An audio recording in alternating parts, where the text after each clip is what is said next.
This is a test of the National Weather Service NOAA Weather Radio All Hazards Warning Alarm System in cooperation with the Emergency Alert System. Tests for this alarm system are conducted every Wednesday at 11 a.m. and 7 p.m.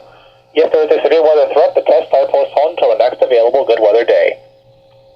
The alarm tone will activate for severe weather and other life-threatening emergency messages for the following 14 transmitters and associated broadcast areas: WXL 57 at Des Moines, WXL 94 at Bremer County, WXK 84 at Fort Dodge, KXI 98 at Marshalltown, KXI 62 at Montezuma, WXN 91 at Rapson Lake, WNG 730 at Ottumwa, KZZ 51 at Carroll, KZZ 68 at Van Wert, KXI 65 at Lennox, WNG 666 at Iowa Falls, WNG 668 at Denison, WNG 688 at Ringsted, and KJY 63 at Forest City. For a detailed listing of which counties are serviced by each transmitter, please visit the NOAA Weather Radio section of our website at weather.gov/Des Moines. Once again, please visit the NOAA Weather Radio section of our website at weather.gov/Des Moines.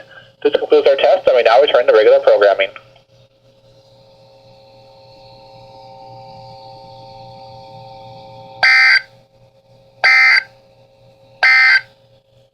A strong southern wind with ample sun